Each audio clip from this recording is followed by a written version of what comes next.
All right, guys. Sorry I can't be there in person today, but we are hopefully doing notes today that are just review, so it won't be anything too difficult to understand as we go through it. A couple of reminders. I know I originally said test corrections for our last test, Unit 3, we're supposed to be due by Friday this week, but with all of the crazy PRTs we had, or non-existent PRTs we had this week, I'm going to give you a couple extra days on those. So if you want to take until next Tuesday to get those corrections done and meet with me, then that's fine. As a reminder, you need to do as many corrections as you can on your own correctly and make sure you understand how to correct those problems. If there's anything that you don't remember how to correct on your own, you can do that with me. But after you do the corrections, you do need to meet with me for 5 to 10 minutes. We'll go through the corrections together, and that's how you get the points back on the test. I have not had very many people at all do corrections on this test. If you're not taking advantage of that, you should be. They are free points if you just come and meet with me and talk about those. Okay. But anyways, I will be back tomorrow at school. So if you want to do that sometime tomorrow, remember you can sign up for a time on the spreadsheet. Okay, so our notes today, we did systems of equations in Algebra 1. Last year was kind of weird because we did this actually during the e-learning period. So we normally just kind of expect you guys to know this pretty well, but understandably, because of our situation in the spring, we may need to kind of go over this a little bit more, but hopefully it all looks familiar and you remember doing some of this. Okay, so a system of equations, remember, is basically more than one equation that you solve together. A linear equation, or a system of linear equations, is what we'll be talking about. It's a linear system because they are both linear equations. The solution to a linear system is an ordered pair, right? Any ordered pair of numbers that is a solution to both equations is called the solution of the system. There are 3 different things that can happen when we graph a system, and they're pictured here. More often than not, we're going to get this situation over here on the right, where we graph the 2 lines and they intersect at a point, and that point right there is our solution to our system. Right? It has one solution, and it's an ordered pair that is an x value and a y value. Sometimes we'll do a system and graph the 2 lines and they don't intersect. That's what happens here.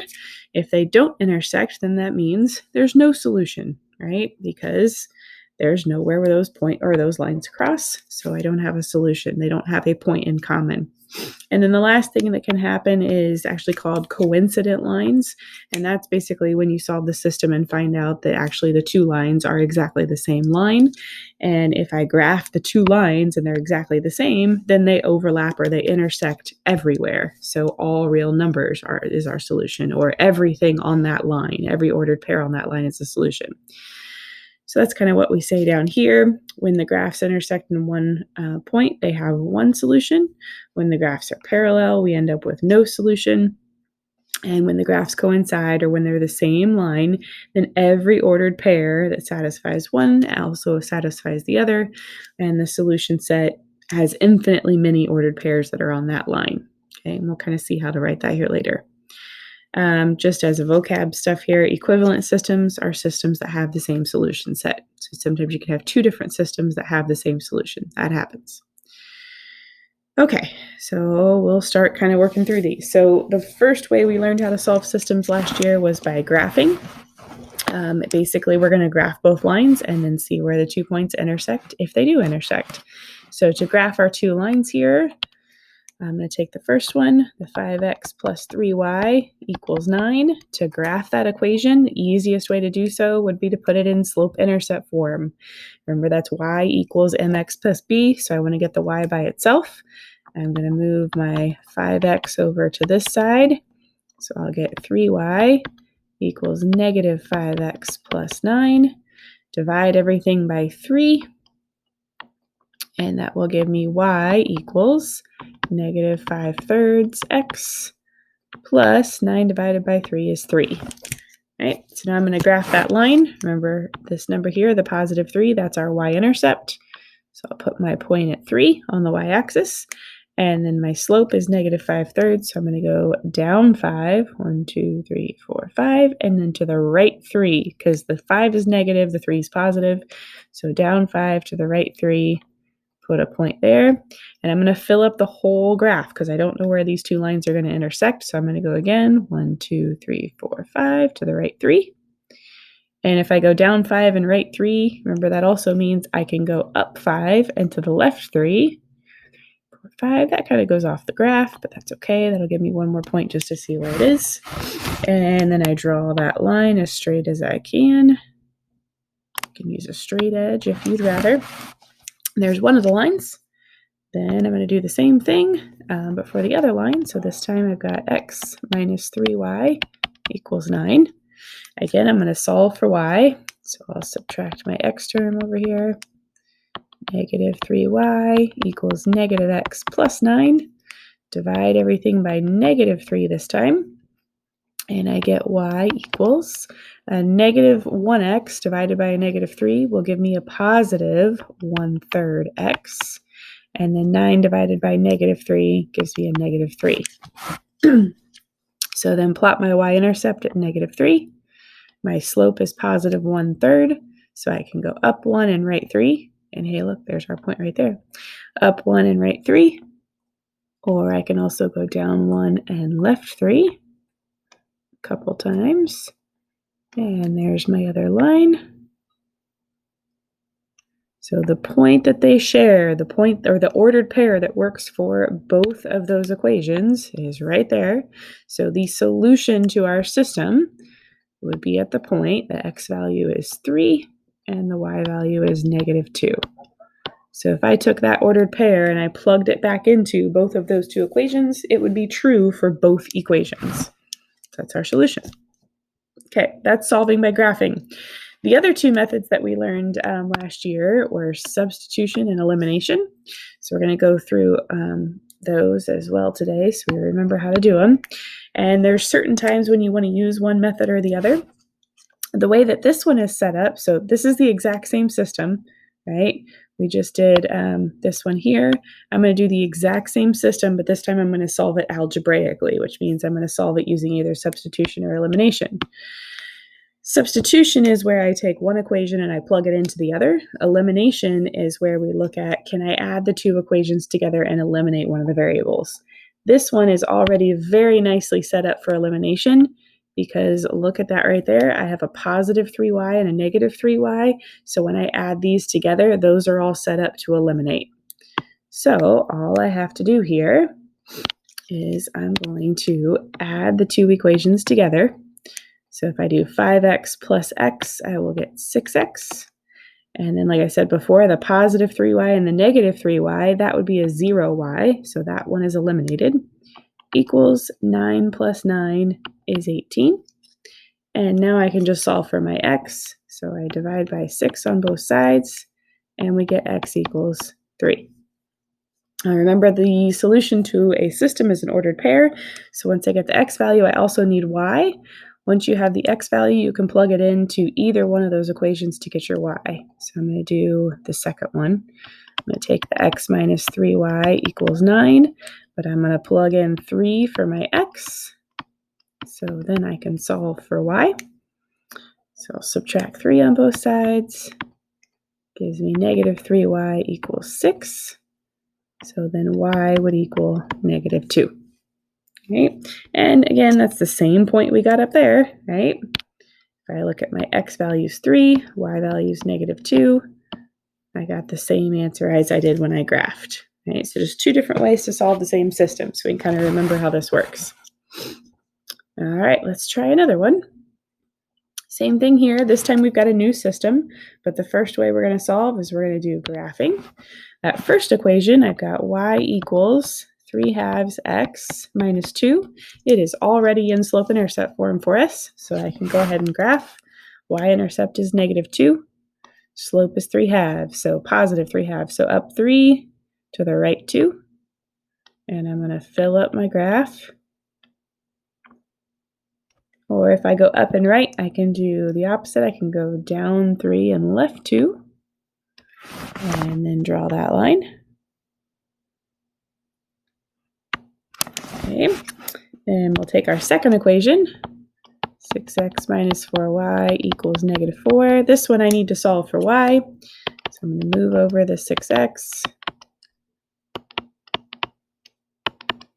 get negative 6x minus 4, divide everything by negative 4, so we get y equals negative 6 over negative 4. A negative divided by a negative would make a positive 6/4, and I can reduce that fraction to make it a positive 3/2 x.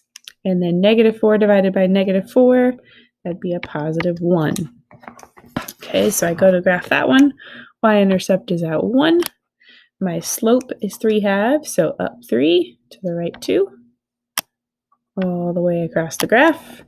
Or down 3 to the left 2, and hopefully as you plot these points you can kind of see what's happening here. When we graph our two lines, they are parallel, right? Those two lines don't intersect anywhere, and you can see that too by looking at your slopes. If you guys remember, anytime we have, lost my point there, anytime our slopes are exactly the same on our two lines, that means your lines are going to be parallel. So since our lines are parallel, this system has no solution. Right? Or you can do the x as an L, or I'm sorry, you can put the empty set on this one, but I prefer you guys write no solution on these because it's an ordered pair. It's not just an x value or a y value. Okay, so now let's take that exact same system. And again, let's try either substitution or elimination just to see how that looks when you solve it algebraically. So exact same system here. This time we want to use substitution or elimination. Now, this time it's not all nicely set up for us like before where we had one that was going to eliminate. And this one I would suggest using substitution, because when we do substitution, we always want one of our equations to be solved for one of the variables. And this first one here is solved for y for us. So to do substitution, as a reminder, you're going to take whatever y is equal to, which is that 3/2 x minus 2, and I'm going to plug it in for y in the other equation. So I'm going to rewrite the second equation. I'm going to do 6x minus 4, but now instead of y, I'm going to plug in what y is equal to, which is 3/2 x minus 2. And then I keep my equals negative 4. Right, so same equation, 6x minus 4 times something equals negative 4, but instead of y, we plugged in what y is equal to, which is the 3/2 x minus 2. Okay, then I can solve because now my equation has only x's in it.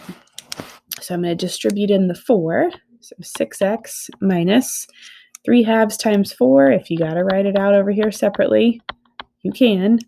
That would be 12 over 2, which is 6, right? So this would be 6x, and then 4, or negative 4 times negative 2 would give me a positive 8. And look what happens here. When I do that 6x minus 6x, that's 0x, right? Those are gone. So I end up with just 8 equals negative 4. And it is not true. 8 does not equal negative 4. So since this is not true, then our answer again is no solution. And because I ended up with that with no solution, that means I know the lines are parallel, and we can kind of see that by looking at our graph we did. Solving algebraically, we get the same answer again. All right, we got one more here on equations. So one more to graph. Again, same idea, right? I gotta solve these each for y. So to get y by itself, I'm going to move the 5x over. So we get negative 5x plus 12. Divide everything by negative 4. I'll write it under each one if you want to see it that way. I would get y equals negative divided by a negative makes a positive 5/4 x. 12 divided by negative 4 makes a negative 3. So I go graph my line. Negative 3 is our y-intercept. I'm going to go up 5 and to the right 4. And I could do it one more time. Up 5 to the right 4. Okay, it goes a little bit off the graph. And we get that line. Okay, then I take the other equation, same idea. Get y by itself, I'm going to move over the 10x. Negative 10x plus 24. Divide everything by negative 8.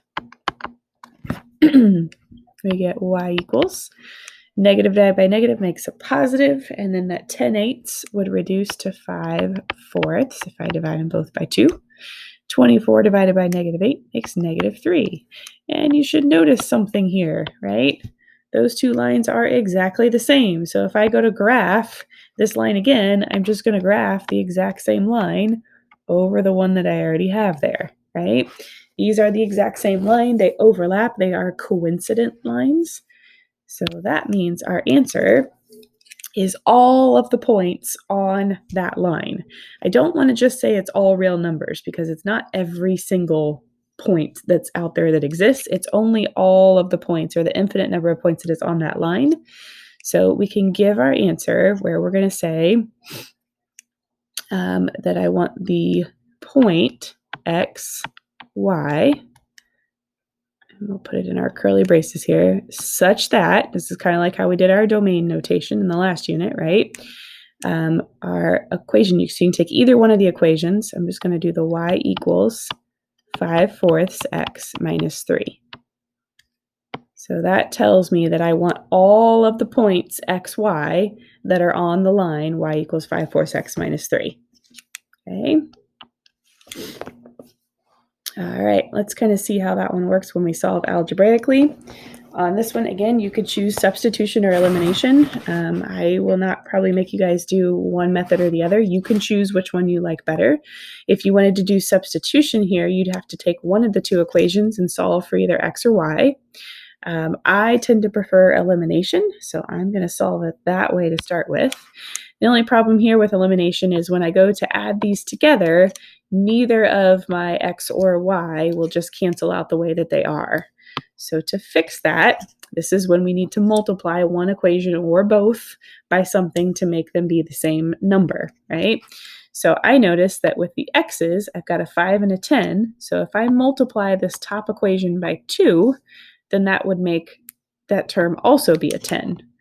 But in order for them to cancel out, I need one to be positive, one to be negative. So I'm going to multiply by a negative 2. Okay, so when I multiply by negative 2, I'm going to get negative 10x for the first part. Then I'm going to get a positive 8y. And finally equals a negative 24. Make sure you do all three terms in the equation. And then I'm just going to keep the second equation the same because that would give me a positive 10x. And write the rest of it the same. And again, you should kind of notice that something's going to happen here, right?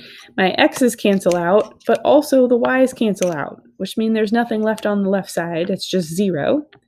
And then negative 24 and positive 24, again, make 0. Now, in this case, we lost our variable, but 0 does equal 0. This is a true statement, right? So again, we're going to write our answer because this means that those are the same line. So I'm going to do just like we did above. With the curly brace, I want all the points x, y, such that, and then up on the top one, we put it in slope-intercept form because we had done that to graph them. If you don't have it in slope-intercept form, you can pick either one of those equations. So you could write it as 5x minus 4y equals 12. That's totally fine. If you want to solve it and put it in slope-intercept form, you could do that. But these two answers mean the same thing. It's just one of them is in slope-intercept form, the other one's in standard form. Okay, all right, so that's solving systems of equations. Hopefully, as we went through those, these methods kind of ring a bell and remind you of how to set those up and solve. All right, the one other thing that we looked at was solving systems of inequalities. On these, all we did was solve by graphing, right? So in this case, we're going to do it exactly the same way we did when we solved systems of equations, except if you remember, when we graph inequalities, we have to think about two extra things. We have to decide if our line is going to be solid or dotted, and then we have to decide which side of the line to shade on. And when we're doing systems, we're going to look at two lines, and then we're going to look at where the shading overlaps. And wherever the shading overlaps, that's where all of our solutions are. Okay, so starting the same way, we'll take our x plus y is less than or equal to 6, and I got to start by solving for y. So I'll move the x over to the other side. That gives us y is less than or equal to negative x plus 6. And now when I go to graph that, I do the same thing. The y-intercept is up at positive 6. Our slope is negative 1 over 1.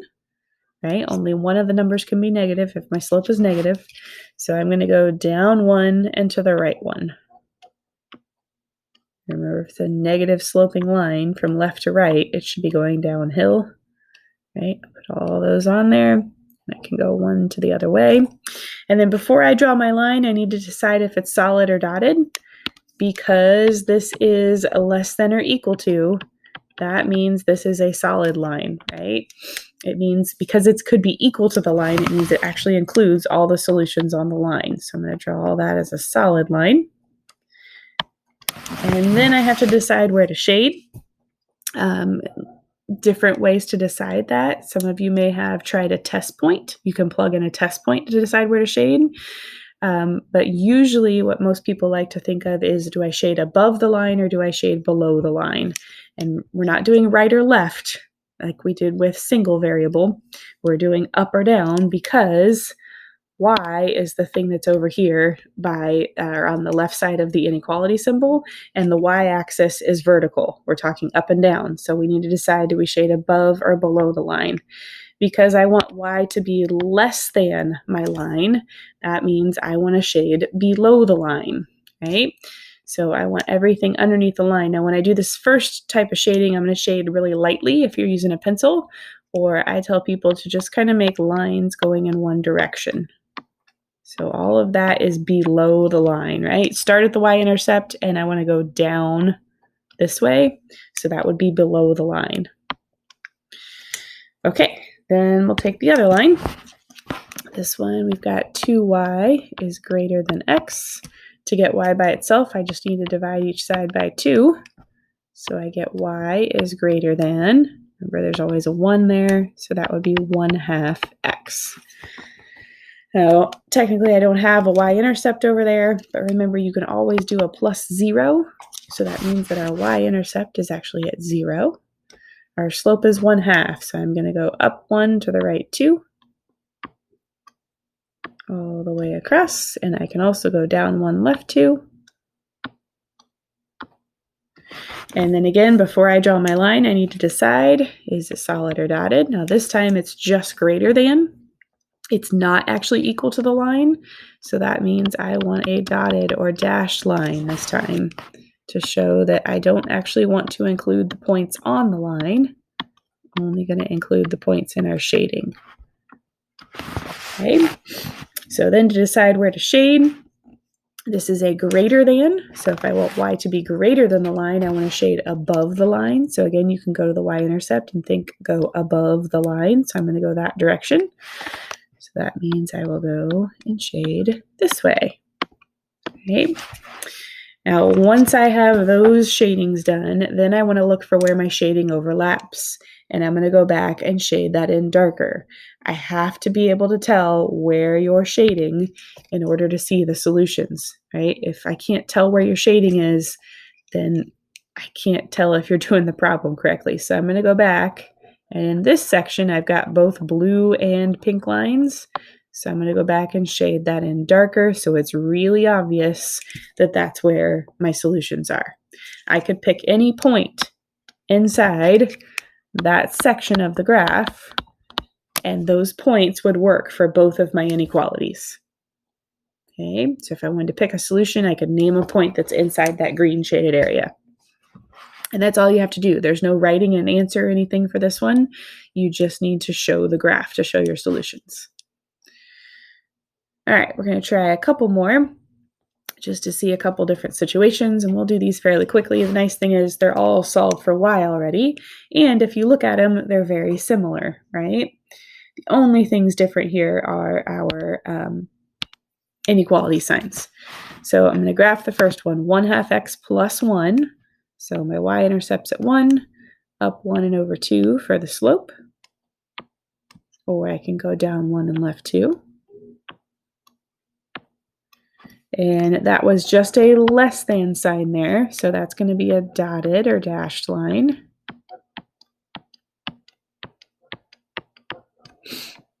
And this time it's a less than, so I want to shade below the line. So go this direction. Yep. All right, and we'll graph our other line. This one, our y-intercept is at 5.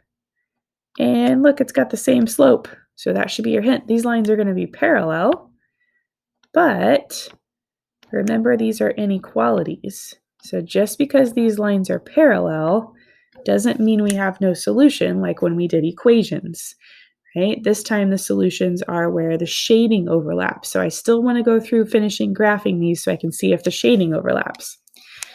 This time we've got a or equal to underneath there, so I want a solid line. And then I want to go greater than or equal that line. So I want to shade above, which would be up here. And then I'm looking for where does my shading overlap? Well, in this case, the blue and the pink are on totally opposite sides of the graph. There is no overlap of the shading. So that means in this case, there is no solution to this system of inequalities. Okay. Now, if we do kind of the same graph, but we change up the inequality symbols, then sometimes we can get a solution. So I'm going to graph these same two lines again. Go a little quicker through these because they're the same lines. This time they are both or equal to, though. So I need solid lines on both this time. And this time our blue line is greater than or equal to. So I want to shade above the blue line, going this way. And then the pink one, I'm going to do at +5, same slope.